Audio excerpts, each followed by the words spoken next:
बैठिए भैया। हाँ, यहाँ बैठिए।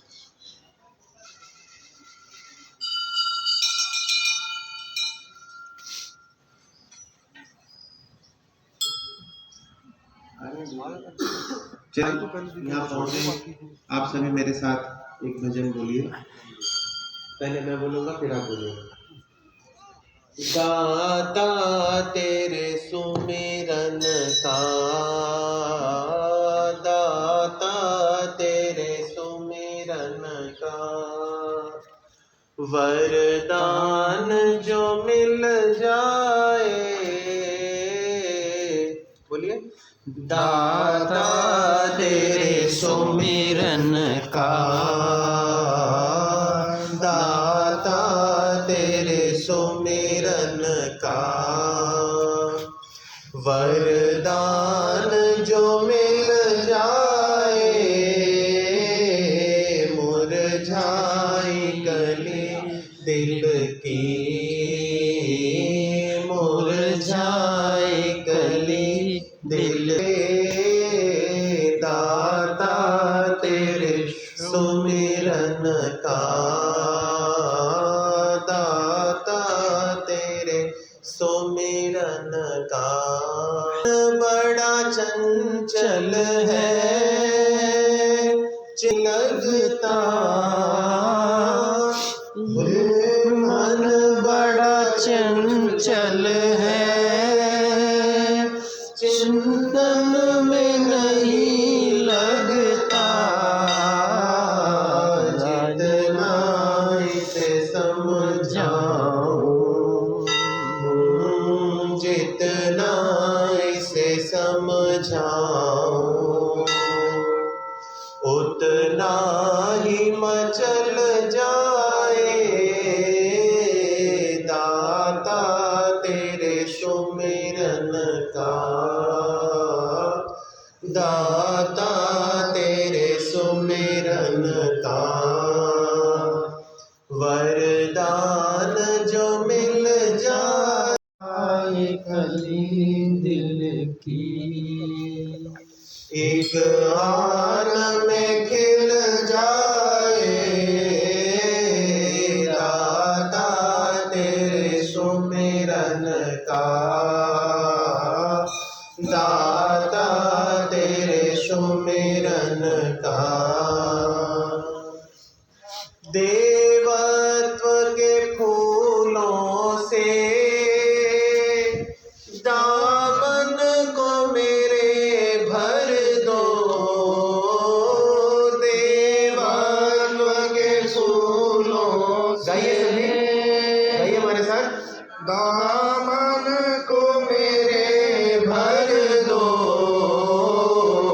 जीवन ये सुगंधित हो, जीवन ये सुगंधित हो। दुर्गंध निकल जाए। दाता तेरे सुमिरन का, दाता तेरे सुमिरन का। हे मानव तू दिल से शिव नाम का सुमिरन कर। हे मानव तू दिल से शिव नाम का सुमिरन कर। दोषों भरे जीवन का, दोषों भरे जीवन का, कांटा ही निकल जाए। दाता तेरे सुमिरन का, दाता तेरे सुमिरन का। हे मानव तू दिल से प्रभु नाम का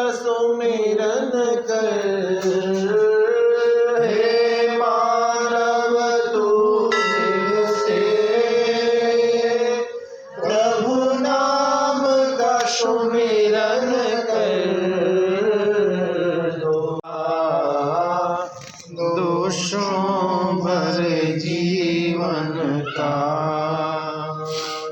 कांटा ही निकल जाए, दाता तेरे सुमिरन का, दाता तेरे सुमिरन का। वरदान जो मिल जाए,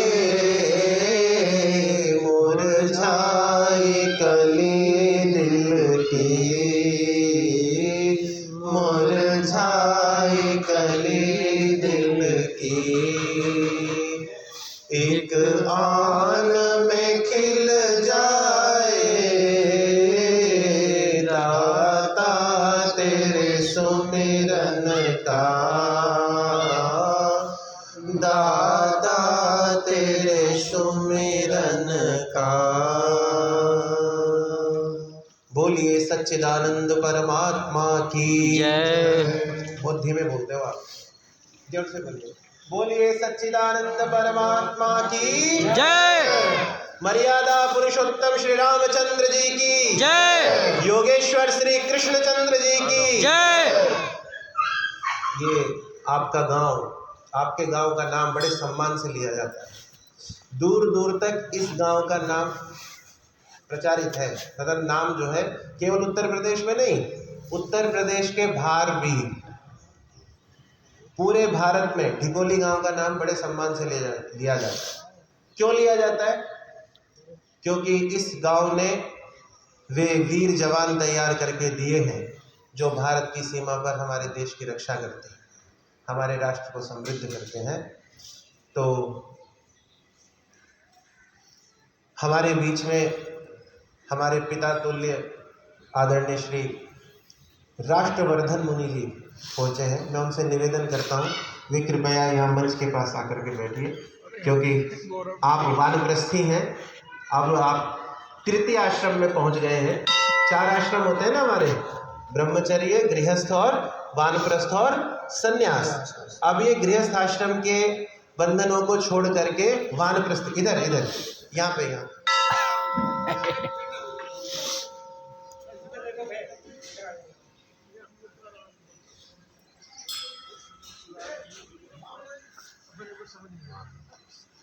नहीं, आपने भी बहुत सारे बच्चों का जीवन संवारा है। आप अपने घर में ही विद्यालय चलाते हैं, वहाँ पर सैनिक विद्यालय में बच्चों को भेजने के लिए आप तैयार करते हैं। वहाँ पर उनके साथ बहुत परिश्रम करते हैं। जैसे गुरुकुल चलता है वैसे ही आपने घर में ही छोटा गुरुकुल बना रखा है। उनको संस्कार आदि देना और उनको संस्कार के साथ साथ शिक्षा भी देना। देखिए, शिक्षा यदि संस्कारहीन है, शिक्षा के साथ संस्कार की सुगंधी नहीं है, तो वो व्यक्ति कितना भी पढ़ जाए परंतु उसका कोई भी महत्व नहीं होता। संस्कार के साथ शिक्षा दी जाती है तो उसका महत्व और बढ़ जाता है। देखो, आतंकवादी संगठन जितने भी चलते हैं उसमें वेल एजुकेटेड सभी हैं, इंजीनियर भी हैं और न्यूक्लियर इंजीनियर हैं जो बम बनाते हैं, न्यूक्लियर इंजीनियर परमाणु बम आदि बनाते हैं, सॉफ्टवेयर इंजीनियर हैं, बहुत बड़ी बड़ी डिग्री ली हुई है, परंतु उनके पास संस्कार नामक जो वस्तु नहीं है। इस कारण से उनकी मानसिकता जो है आतंकवादी मानसिकता बन गई। उन्होंने जो अपनी विद्या को अर्जित किया, उन्होंने जो योग्यता बनाई, उस प्राप्त शिक्षा से वो मानवता के विनाश का काम करते हैं, मानवता की रक्षा का काम नहीं करते, समाज की रक्षा का काम नहीं करते। तो जो लोग इस तरह से अपनी शिक्षा का दुरुपयोग करते हैं वो संस्कारहीन जीवन जीने वाले होते हैं। तो इसीलिए आदरणीय श्री राष्ट्रवर्धन मुनि जी ने उनको शिक्षा के साथ साथ संस्कारों से समृद्ध करके आगे बढ़ाया है। उनका यहाँ पर मैं आप सभी की ओर से आपका अभिनंदन और स्वागत करता हूँ। और दूसरी बात यह है कि हमारे पूज्य गुरुजी, पूज्य स्वामी जी, जैसा कि मुझे आपसे पता चला कि यहाँ से निकलते हुए जा रहे थे, पूछा कि कौन सा गांव है ये, कि जी ढिकोली गांव है। कि तो बहुत बड़ा गांव है और यहाँ पर तो कभी यज्ञ हुआ ही नहीं, कि यहाँ पे यज्ञ प्रेमी लोग तो नहीं रहते हैं शायद। तो वो बताया कि भाई ये तो सेना गांव है, तो इसको फौजी गांव बोला जाता है। यहाँ पर समय समय पर इस गांव ने भारत की सेना में अपने वीरों को, अपने बच्चों को भेजा है। तो पूज्य स्वामी जी ने उस समय सुनहरा से जब आ रहे थे तब की बात है ये, तो वहाँ पर ये आदेश गुरु जी का हुआ कि इस गांव में एक बार यज्ञ जरूर होना चाहिए। तो गुरु जी का आदेश, आप लोगों का संकल्प जब मिल गया, अब हम यहाँ बैठ करके ये यज्ञ कर रहे हैं। तो एक बार गुरु जी का धन्यवाद आप अपने मन से ही कीजिए, उनके प्रति समर्पण भाव सभी का हो। आइए अब यज्ञ को हम आरंभ करें, उससे पहले हमारे भ्राता अंकित जी, आपके प्रतिनिधि के रूप में भ्राता अंकित जी यहाँ पर यजमान के स्थान पर बैठे हैं। उनकी देवी जी श्रीमती दिव्या जी, तो अंकित जी और श्रीमती दिव्या जी यहाँ पर यजमान पद को ग्रहण कर रहे हैं। वैसे तो देखो आप सभी यजमान हैं, क्योंकि आप पूरा गांव सब मिल करके इस यज्ञ का आयोजन कर रहे हैं। पर प्रतिनिधि के रूप में किसी एक व्यक्ति को यहाँ मुख्य स्थान पर बैठाना होता है। और जैसा कि मुझे पता चला भ्राता लाखन जी के माध्यम से कि धीरे धीरे इस गांव में यज्ञ के प्रति आप सबकी श्रद्धा बढ़ रही है। आप सभी ने यज्ञ को जाना है, यज्ञ को माना है, और इसके लाभ को भी आप सभी जान रहे हैं। यह स्थान, जिस स्थान पर यह यज्ञ चल रहा है, तो यह स्थान बहुत ही सिद्ध स्थान है, जैसे कि इसकी मान्यता है। और भगवान शिव का यह मंदिर, जिस परिसर में हम बैठे यज्ञ कर रहे हैं, तो भगवान शिव भी अपने समय में प्रतिदिन यज्ञ करते थे, वेद पाठ करते थे, वेदों के मंत्रों का जाप करते थे। आप भी यहाँ पर इसी प्रेरणा से सभी बैठे हैं। यहाँ पर यज्ञ आरंभ होने वाला है। हमारे भ्राता यजमान श्री अंकित जी, उनकी धर्म देवी जी दोनों पहुँच गए हैं। चलिए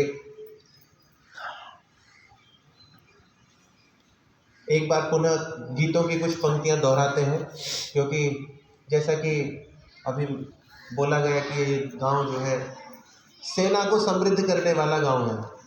इस गांव के प्रत्येक व्यक्ति के मन में राष्ट्र के प्रति जो समर्पण भाव है, उस भाव को अपने मन में रखते हुए मेरे साथ एक गीत बोलिए, और साथ साथ बोलिए, आप सब मिलकर के बोलेंगे, अच्छा लगेगा। देखो मैं माइक भी बंद कर रहा हूँ, आपकी आवाज़। चंदन है इस देश की माटी, चंदन है इस देश की माटी, चंदन है इस देश की माटी, चंदन है इस देश की माटी। तपोभूमि हर ग्राम है, तपोभूमि हर ग्राम है, चंदन है इस देश की माटी, चंदन है इस देश की माटी। तपोभूमि हर ग्राम है, तपोभूमि हर ग्राम है। हर बाला देवी की प्रतिमा, हर बाला देवी की प्रतिमा, बच्चा बच्चा राम है, बच्चा बच्चा राम है। चंदन है इस देश की माटी, भूमि हर ग्राम है, बरवाला एक भी है प्रतिमा, हर बात ये बच्चा राम है। बरवाला देवी की प्रतिमा, बच्चा बच्चा राम है। चंदन है इस देश की माटी, बच्चा भूमि हर ग्राम है, बरबाला देवी की प्रतिमा, बच्चा बच्चा राम है, बच्चा राम है। हर शरीर मंदिर सा पावन, हर शरीर मंदिर सा पावन, हर मानव उपकारी है, हर मानव उपकारी है। हर शरीर मंदिर सा पावन, हर शरीर मंदिर सा पावन। आप सबकी आवाज मिल करके मेरे से ज्यादा आनी चाहिए, सब मिलके गाइए उत्साह से। हर शरीर मंदिर सा पावन, हर शरीर मंदिर सा पावन, हर मानव उपकारी है, हर मानव उपकारी है। सिंह जहाँ बन गए खिलौने, सिंह जहाँ बन गए खिलौने, गाएं जहाँ माँ प्यारी है। जहाँ सवेरा शंख बजाता, जहाँ सवेरा शंख बजाता, लोरी गाती शाम है। लोरी गाती शाम है। हर बाला देवी की प्रतिमा, हर बाला देवी की प्रतिमा, बच्चा बच्चा राम है।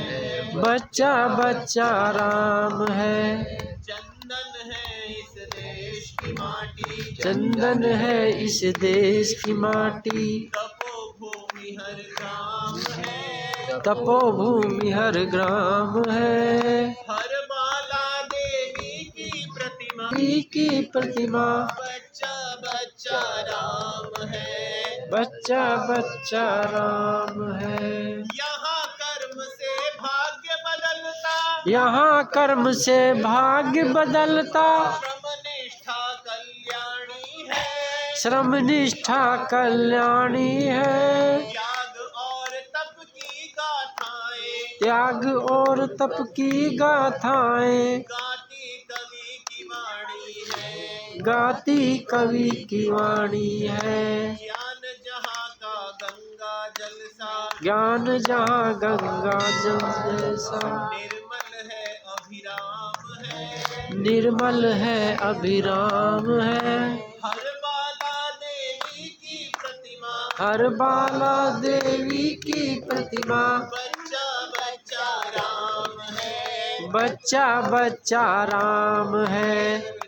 चंदन है इस देश की माटी, भूमि हर ग्राम है।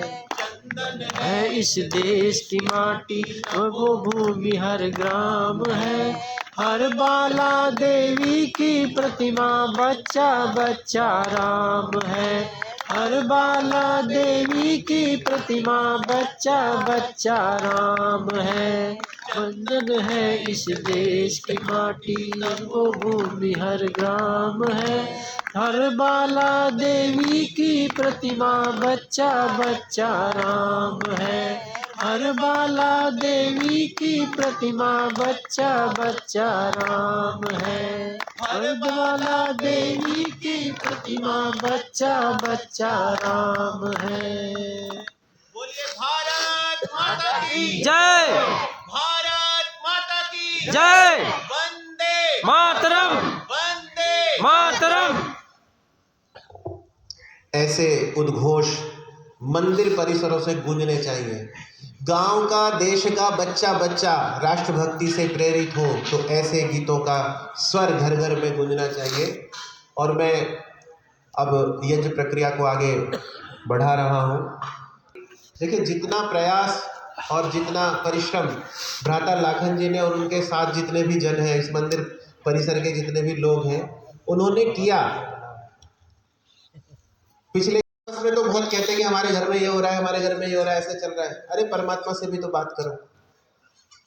वो सुबह उठ करके जब आप बैठेंगे तो परमात्मा इस तरह, मतलब उपनिषद में आता है, मैं अपनी कोई कहानी नहीं सुना रहा आपको, उपनिषद में आता है कि जैसे व्यक्ति अपने बहुत ही प्रियजनों के साथ बैठ करके बात करना चाहता है, एक पिता अपने संतान के साथ बैठ करके बात करना चाहता है, एक भाई अपने दूसरे भाई के साथ जैसे बात करना चाहता है, वैसे परमपिता परमात्मा भी हमारे साथ बात करना चाहता है। और हम बात नहीं करते। कोई भी बात नहीं करते। बात करनी चाहिए। परमात्मा से अपनी प्रार्थना कीजिए, प्रार्थना में बहुत शक्ति होती है।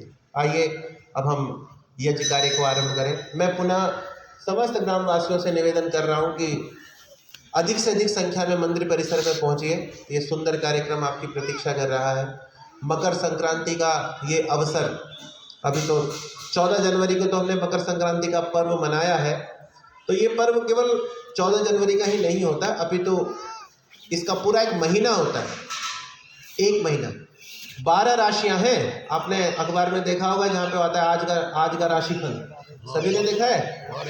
तो 12 राशियां होती हैं और प्रत्येक राशि पर सूर्य एक महीना रहते हैं, एक महीना। तो मकर संक्रांति जो पर्व है, अर्थात सूर्य किस राशि में चले जाते हैं? मकर राशि में। बहुत सुंदर इस बच्चे ने उत्तर दिया। क्या नाम है आपका? आर्यन नाम है। खड़े होके बताओ क्या नाम है आपका, कौन सी कक्षा में पढ़ते हो? तालियां बजाओ भाई बच्चे के लिए। बहुत सुंदर, बैठो। तो सूर्य मकर राशि में प्रवेश करते हैं और मकर राशि में आने के बाद सूर्य उत्तरायण हो जाते हैं। उत्तरायण के कारण से जो ठंड चारों तरफ फैली हुई है वो धीरे धीरे कम होने लगती है।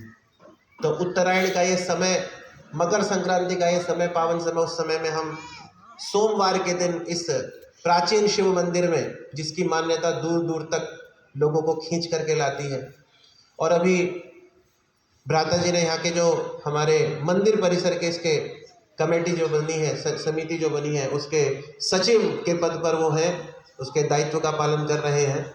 तो हरेंद्र जी ने मुझे बताया कि जो भी व्यक्ति अपनी सात्विक मनोकामना से इस मंदिर में प्रवेश करता है, उसकी वह मनोकामना निश्चित रूप से पूरी होती है।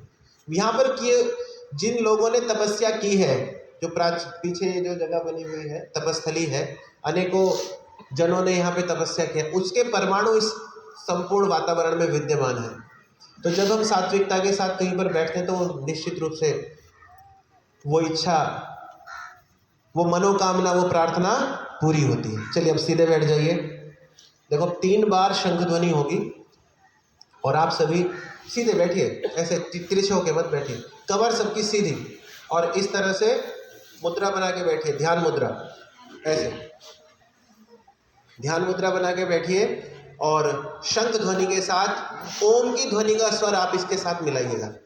आशीष जी के साथ, आशीष जी ओम की ध्वनि बोलेंगे, मैं शंख ध्वनि करूंगा और आप सभी जो है ओम की ध्वनि करेंगे। ओम।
पहले सभी एक बार गायत्री मंत्र मेरे साथ बोलिए,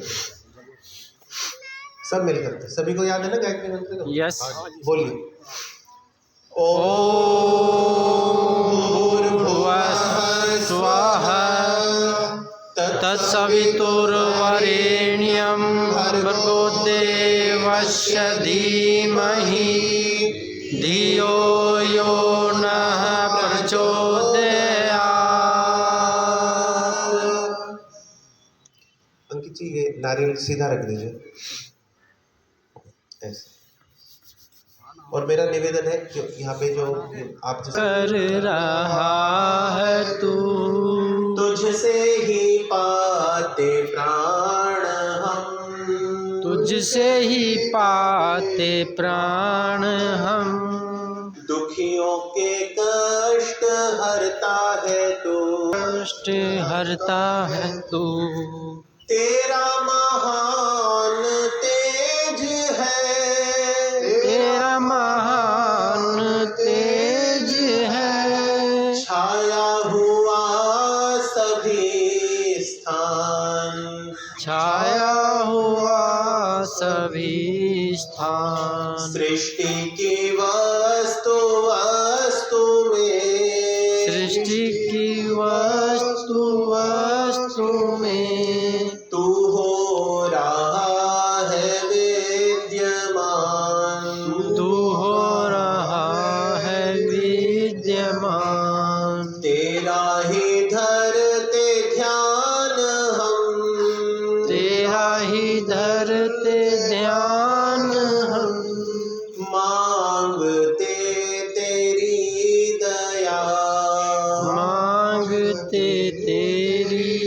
परिचया। ईश्वर हमारी बुद्धि को, ईश्वर हमारी बुद्धि को श्रेष्ठ मार्ग पर चला, श्रेष्ठ मार्ग पर चलाए। दाता हमारी बुद्धि को, दाता हमारी बुद्धि को श्रेष्ठ मार्ग पर चला, श्रेष्ठ मार्ग पर चलाए।